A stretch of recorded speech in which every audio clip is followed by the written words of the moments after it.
اور پاکی طہارت، یہ ساری چیزیں ہیں جس کو انشاءاللہ تعالی ہم لوگ ڈیٹیل میں پڑھیں گے۔ وہ کون کون سی نجاستیں یا وہ کون کون سی ناپاکیاں ہیں جن کو دور کرتے ہوئے ہمیں طہارت حاصل کرنی ہے، اور ان کے رہتے ہماری نماز کی ادائیگی نہیں ہو سکتی۔ پھر اسی طرح ستر پوشی، یعنی کہ ہمیں اپنا ستر ڈھانپنا ہے، ہمیں اپنے آپ کو کور کرنا ہے، اور پھر انشاءاللہ تعالی اس میں بھی ڈیٹیل دیکھیں گے کہ مرد کا سطر کیا ہے، عورت کا سطر کیا ہے، اور دوران نماز کتنا کور ہونا چاہیے کم از کم، جس سے کہ نماز ہو جائے گی۔ ٹھیک ہے۔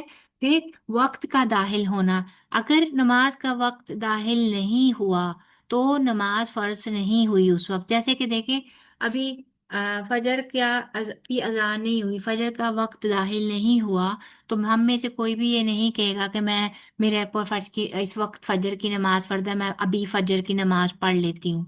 ٹھیک ہے، کیونکہ جب وقت داخل ہو جائے گا تو نماز کی فرضیت ہے، اور اسی وقت نماز ادا نہ کرنے کی صورت میں قضا واجب ہوگی۔ ٹھیک ہے، اسی طرح قبلہ رخ منہ کرنا، یعنی کہ اگر ہم قبلہ کی طرف منہ کر کے نماز نہیں پڑھیں گے تو نماز جو ہے وہ ہماری قبول نہیں ہوگی۔ ٹھیک ہے، پھر قبلہ رخ منہ کرنے کی بھی کچھ شرائط ہیں، کچھ چیزیں ہیں کہ قبلہ رخ منہ ڈائریکٹ کرنا ہے، رستے میں ہمارے اور قبلہ رخ منہ کیے ہوئے کے درمیان میں کیا آنے سے مکروہ ہوتا ہے، کیا آنے سے نماز ساقط ہو جاتی ہے، کیا ہونا چاہیے اور کیا نہیں ہونا چاہیے، سترہ کیا ہے، سترہ کتنا اونچا ہونا چاہیے، کتنا چوڑا ہونا چاہیے، یہ تمام چیزیں پھر ہم اس میں دیکھ لیں گے انشاءاللہ۔ اور پھر نیت کرنا، نماز شروع کرنے سے پہلے ہمارے دل میں یہ ارادہ اور نیت ہونی چاہیے کہ ہم کون سی نماز اور کتنی رکعت ادا کرنے جا رہے ہیں۔ نیت کے لیے، نیت دل کے ارادے کو کہتے ہیں، جیسے کہ ہم نے پہلے بھی بات کی، تو اس کے لیے وہ ہمارے جو ایک روایتی لفظ ہیں، روایتی فکرے ہیں، وہ بولنا ضروری نہیں ہے۔ اس کے بغیر ہی اگر ہم نے دل میں یہ نیت کر لی وضو کے بعد کہ اب میں ظہر کی 4 رکعت پڑھنے جا رہی ہوں، فرض رکعت، تو میری نماز کے لیے میری یہ نیت کافی ہے۔ میں جائے نماز پر کھڑی ہو کر ڈائریکٹ اللہ اکبر کر کر نماز پڑھ سکتی ہوں۔ میرے لیے یہ کہنا نیت کی اس نماز کی پڑھنی خاص واسطے اللہ تعالیٰ کے، 4 رکعت نماز فرض، منہ قبلہ شریف، اللہ اکبر، یہ سب کچھ کہنا ضروری نہیں ہے۔ ٹھیک ہے، یہ مین میڈ چیزیں ہیں، یہ ہماری اپنی ایجاد کردہ چیزیں ہیں، ان کا شریعت میں اور ہمارے اپنی فقہ کے ساتھ کوئی قرآن و حدیث سے ہمیں اس کے کوئی دلیل نہیں ملتی۔ ٹھیک ہے،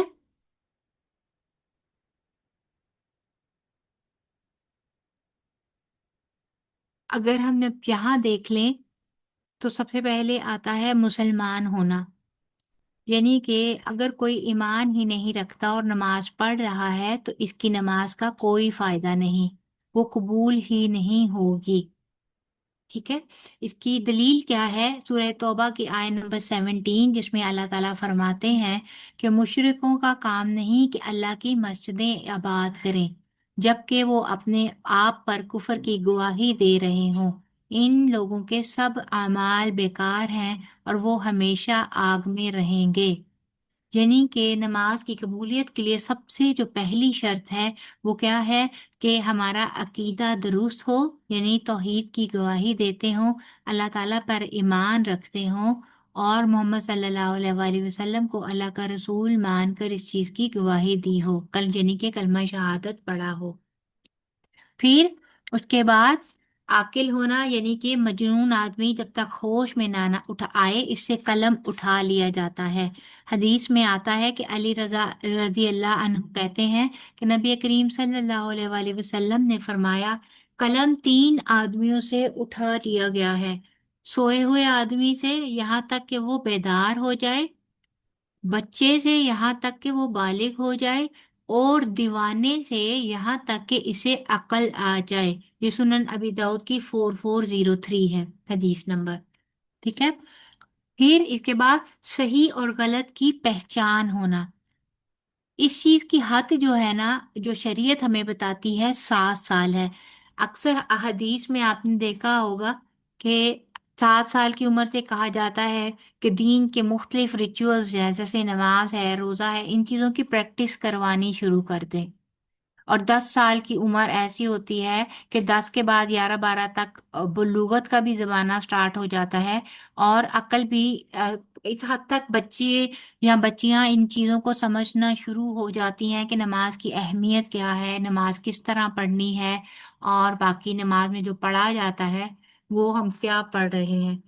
حدیث میں آتا ہے کہ عبداللہ بن عمر بن العاص رضی اللہ عنہما کہتے ہیں کہ رسول اللہ صلی اللہ علیہ وآلہ وسلم نے فرمایا، جب تمہاری اولاد 7 سال کی ہو جائے تو تم ان کو نماز پڑھنے کا حکم دو، اور جب وہ 10 سال کے ہو جائیں تو انہیں اس پر یعنی نماز نہ پڑھنے پر مارو، اور ان کے سونے کے بستر الگ کر دو۔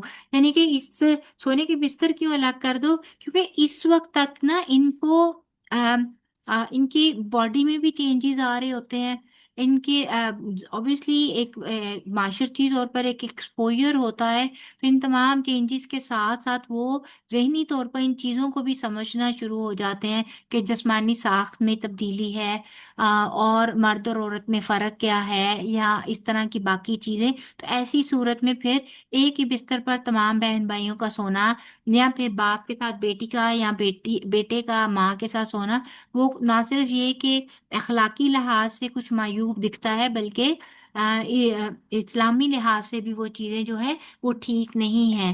نہ صرف یہ کہ ذہنی طور پر اپسیٹ کرتی ہیں بچوں کے ذہن الجھنے لگتے ہیں، بلکہ یہ ہے کہ بچوں کو بھی سیف اینڈ ساؤنڈ، ان کو بھی ایک قسم کا اس کا ایک آتا ہے، ایک شعور آتا ہے کہ اب ہماری عمر ایسی آ گئی ہے جس میں چیزیں، اسلام کے قوانین، اسلام کے احکامات ہم پر لاگو ہونا شروع ہو گئے ہیں۔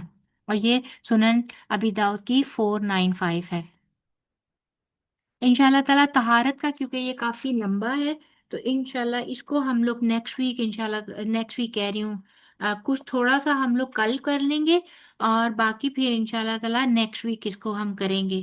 کوشش کریں گی کہ نماز کی شرائط جو ہیں وہ نیکسٹ ویک میں کم از کم طہارت تک کمپلیٹ ہو جائے، جس میں غسل، وضو اور یہ تمام چیزیں جو ہیں وہ کمپلیٹ ہو جائے، اور اس کے بعد پھر آگے جو باقی کی شرائط ہیں وہ، اور اسی میں اوقات نماز کے اور باقی یہ چیزیں جیسے جیسے جتنا ہمیں وقت ملے گا اس کے مطابق ان 2 کلاسوں میں کریں گے، اور باقی پھر انشاءاللہ تعالی چھٹیوں سے واپس آ کر عید کے بعد فریش مائنڈ کے ساتھ فریش مزید اس کو ہم لوگ پڑھنا شروع کریں گے انشاءاللہ۔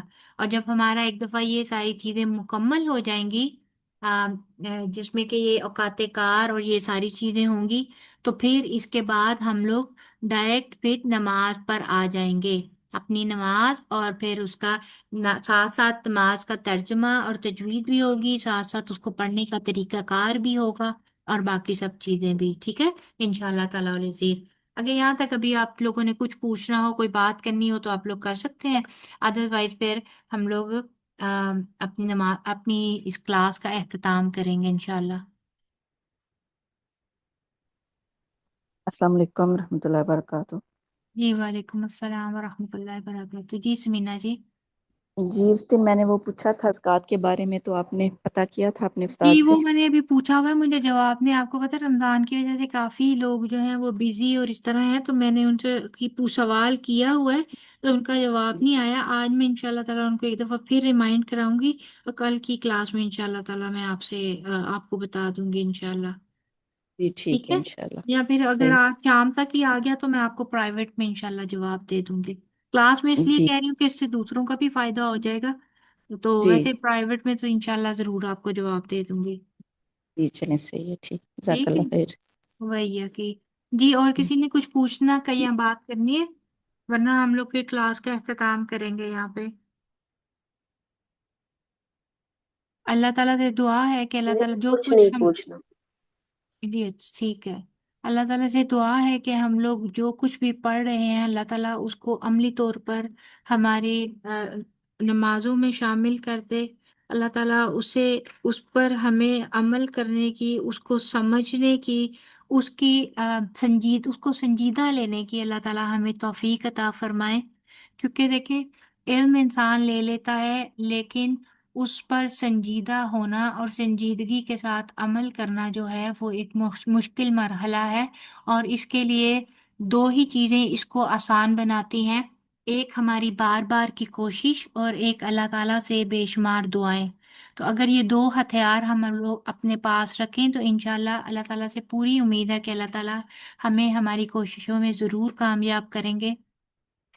اللہ تعالیٰ ہمارے علم اور عمل اور ہمارے وقت میں برکت عطا فرمائے، تمام بیماروں کو، تمام بے روزگاروں کو روزگار، تمام بیماروں کو شفا اور بے اولادوں کو اولاد عطا فرمائے۔ اللہ تعالیٰ وہ تمام بچیاں جو اپنے گھروں میں کسی نہ کسی مشقت، کسی نہ کسی آزمائش کا شکار ہیں، اللہ تعالیٰ ان کے لیے سکون، امن اور عزت والے معاملات فرما دے۔ وہ تمام بچیاں جن کے اچھے ازواج کے لیے ماں باپ پریشان ہیں یا کوششیں کر رہے ہیں، اللہ تعالیٰ ان کے لیے آسانی والے معاملات اور اچھے زوج کا اللہ تعالیٰ انتظام فرما دیں۔ اور وہ تمام لوگ جو آ، روزگار کی وجہ سے پریشان ہیں، اللہ تعالیٰ ان کے لیے رزق حلال کے دروازے کھول دے۔ اللہ تعالیٰ تمام بیماروں کو شفائے کاملہ عاجلہ عطا فرمائے۔ جو بھی کسی کی جسمانی کمزوری، اس کے دینی کام یا اس کی کسی بھی قسم کی روزمرہ کے فرائض میں اس کے لیے ہرڈل بن رہی ہے، اس کے لیے ایک آزمائش بن رہی ہے، اللہ تعالیٰ اس کو دور فرما کر اس کے لیے مدد والا راستہ بنا دیں، اور اس کی عبادات اور اس کے روزمرہ کے فرائض کو احسن انداز میں انجام دینے کے لیے اس کی مدد کریں۔ اور اسی طرح اللہ تعالیٰ ہماری اولادوں کو ہمارے لیے صدقہ جاریہ بنا دیں۔ وہ تمام اولادیں جن کے والدین ان کی گمراہی یا ان کی دین سے دوری کی وجہ سے پریشان ہیں، اللہ تعالیٰ ان تمام اولادوں کو ہدایت تک کی توفیق عطا فرمائیں، ان کو دین کے رستے پر لے آئیں، اور ہم تمام مسلمانوں کو بحیثیت مسلم ہمیں ہمارے فرض کو، ہمارے مقام کو پہچاننے کی توفیق عطا فرمائیں، تاکہ ہم اپنی کھوئی ہوئی عزت اور اپنا کھویا ہوا مقام اور اللہ تعالیٰ کے ہاں اپنے درجات کو واپس پا سکیں۔ اللہ تعالیٰ ہمیں قیامت محشر کی گرمی سے اور قبر کے عذاب سے اور دوزخ کی آگ سے محفوظ فرما دے۔ اللہم انی اسألک جنت الفردوس، اللہم انی اسألک جنت الفردوس، اللہم انی اسألک جنت الفردوس، اللہم انی اعوذ بک من النار، اللہم انی اعوذ بک من النار، اللہم انی اعوذ بک من النار۔ آمین۔ اللہ تعالیٰ ہمیں ہمارے استادوں اور والدین کے لیے صدقہ جاریہ بنا دے، ہماری ذات، ہمارے اخلاق میں، ہماری عبادات میں، ہمارے اعمال میں جہاں کہیں کوئی کمیاں ہیں، اللہ تعالیٰ اسے دور فرما کر ہمیں ایک اچھا مسلمان اور ایک اچھا انسان بنا دے، تاکہ آج ہم جو دین کے ساتھ جڑے ہوئے ہیں، ہم دوسروں کے لیے دین سے دوری کا سبب نہ بنے، لوگ ہمیں پوائنٹ آؤٹ کر کے دین سے بدگمانی اختیار نہ کریں، بلکہ اللہ تعالیٰ ہمارے ایسے اخلاق کر دے کہ لوگ ہمیں دیکھ کر دین کی طرف آئیں۔ سبحانک اللہم و بحمدک، نشہد ان لا الہ الا انت، نستغفرک و نتوب الیک۔ السلام علیکم ورحمۃ اللہ وبرکاتہ۔ وعلیکم السلام ورحمۃ اللہ وبرکاتہ۔ کوئی بات نہیں نا، یہ بھی کام ہی ہے۔